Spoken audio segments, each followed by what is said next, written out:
মুসুরির ডালের বড়া করব, আলু ফুলকপি দিয়ে ঝোল করবো। দেখো মুসুরির ডাল পেস্ট করে রেখেছি, আধা পেস্ট রয়েছে, আধা মানে একদম ফাইন করে পেস্ট করিনি।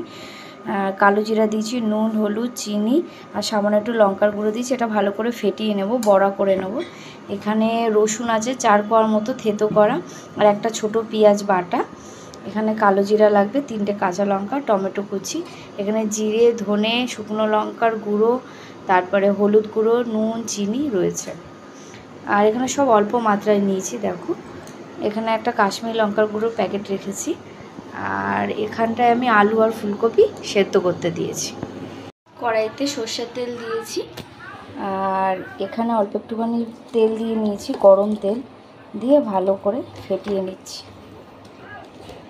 এতে কী হবে, বড়াটা আরও মুচমুচে আর ভালো হবে।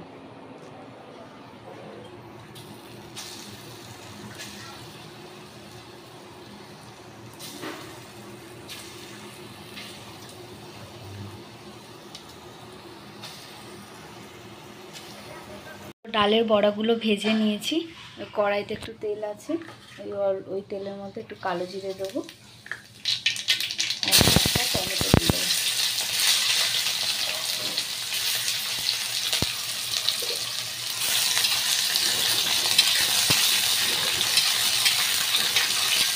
এটা একটুখানি ভাজা ভাজা করে নেব।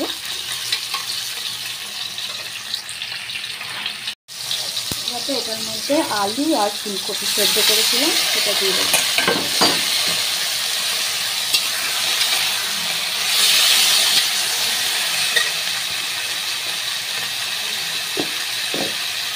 হলুদ দিলাম, একটু নুন দিলাম, একটু ভালো করে ভাজা ভাজা করে নেব। এটার মধ্যে এইটুকু আদা বলছি সরি, পেঁয়াজ বাটা একটুখানি আর একটু রসুন থেতো করেছিলাম সেটা দিয়ে দেবো। এটা একদম হালকা করে করবো, তাই বেশি পেঁয়াজ বাটাও দেবো না। এটা গোটা জিরে গোটা ধনে সমস্ত কিছু গুঁড়ো, লঙ্কার গুঁড়ো হলুদ গুঁড়ো নুন চিনি, এই মশলাটা এর মধ্যে ঢেলে দেবো।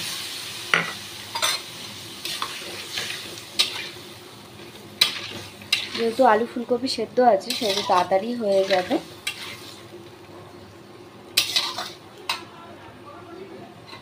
ভালো করে কষিয়ে নিয়েছি, অল্প একটু উষ্ণ উষ্ণ গরম জল দিলাম,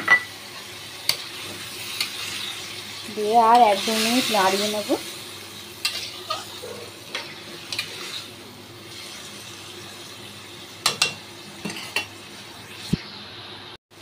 সামান্য একটুখানি লঙ্কার গুঁড়ো দেবো, খুব সুন্দর গন্ধ বেরিয়েছে।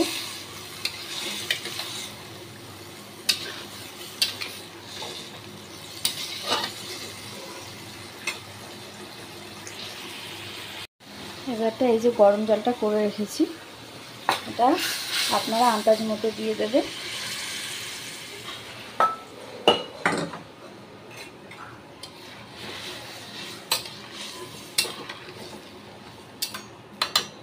এটার মধ্যে বড়াগুলো দিয়ে দেবো। এই দেখো বড়াগুলো দেওয়ার পরে ঝোল ফুটে গেছে, তা দেখছি অল্প একটু নুন লাগবে, তাই সামান্য একটু নুন দিলাম। আর একটুখানি গরম মশলা গুঁড়ো তখন দেইনি, তাই লাস্টে দিয়ে দিলাম। হয়ে এসছে, লাস্টে 3টে কাঁচা লঙ্কা দিয়ে দেবো। দেখো কত সুন্দর হয়েছে আলু ফুলকপি দিয়ে মুসুরি ডালের বড়া দিয়ে ঝোল। তোমাদের যদি এই রেসিপিটা ভালো লেগে থাকে তাহলে তোমরা বাড়িতে বানিও, আর কমেন্ট করে জানিও তোমাদের কেমন লাগলো। লাইক করো, সাবস্ক্রাইব করো, কমেন্ট করে দিও মামান টাটাস চ্যানেলে।